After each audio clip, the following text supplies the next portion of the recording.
Drama serial غیر کے آنے والی ایپیسوڈ میں آپ دیکھیں گے کہ ثالث کو ہوش آ جاتا ہے۔ سب گھر والے بہت خوش ہوتے ہیں۔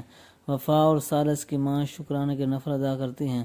سب سے پہلے وفا ثالث سے ملنے کے لیے جاتی ہے، کیونکہ ڈاکٹرز نے صرف ایک بندے کو جانے کی اجازت دی ہوتی ہے۔ سب گھر والے اس لیے وفا کو پہلے بھیجتے ہیں تاکہ ثالث کی حالت بہتر ہو جائے۔ ثالث کے ماں باپ عثمان سے کہتے ہیں کہ پلیز خلا کے کیس واپس لے لو، بہت مشکل سے ہمارے بیٹے کی جان بچی ہے۔ اگر وفا ثالث سے علیحدہ ہو گئی تو ہمارے بیٹے کی زندگی بہت مشکل ہو جائے گی۔ اب صرف وفا ہی ثالث کو زندگی جینے کا ہنر سکھا سکتی ہے۔ اس پر عثمان کہتا ہے کہ میں اب کچھ نہیں کر سکتا، سب کچھ میں دیکھ چکا ہوں، جو کچھ بھی ہوا ہے سب کچھ اس خلا کی وجہ سے ہوا ہے۔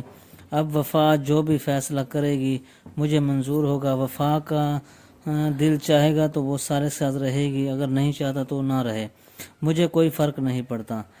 اور اتنی دیر میں وفا بھی واپس آ جاتی ہے اور وفا کہتی ہے کہ مجھے اب ثالث کے ساتھ رہنا ہی ہے، کیونکہ ثالث کے بغیر جینا میرے لیے دشوار ہے۔ اور ثالث وفا سے کہتا ہے کہ پلیز ماضی کی سارے جب وفا ثالث کے پاس جاتی ہے تو وفا ثالث سے ملتی ہے اور ثالث وفا سے کہتا ہے کہ جو کچھ بھی ہوا وہ سب بھول جاؤ، وہ ایک ڈراؤنا خواب تھا، کیونکہ اب سب کچھ ختم ہو چکا ہے۔ اب ہم نئے سرے سے اپنی زندگی کا آغاز کریں گے۔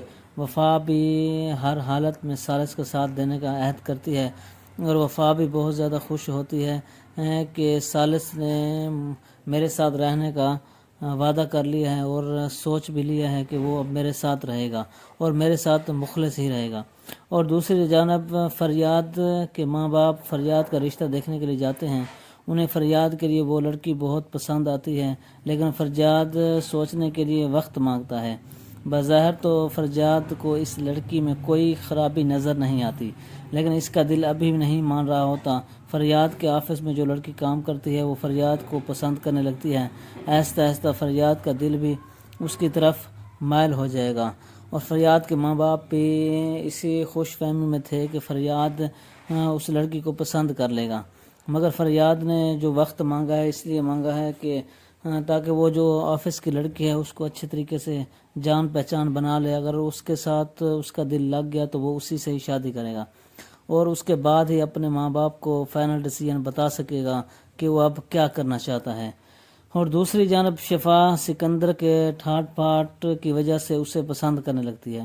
وہ سکندر کے ساتھ آؤٹنگ پر جاتی ہے، اس سے گھنٹے فون پر باتیں کرتی ہے۔ سکندر کو بھی شفا سے ملنا اور باتیں کرنا اچھا لگتا ہے۔ شفا تمام گھر والوں سے بے خبر اپنی زندگی میں مگن رہتی ہے۔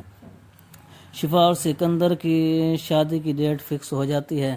شفا اور سکندر شاپنگ کرنے کے لیے جاتے ہیں اور شفا اپنی پسند کی تمام جویلریز اور کپڑے وغیرہ خرید لیتی ہے، اور خرید کر جب گھر واپس آتی ہے تو تمام گھر والوں کو دکھاتی ہے، تو گھر والے اس کی شاپنگ دیکھ کر بہت زیادہ خوش ہوتے ہیں۔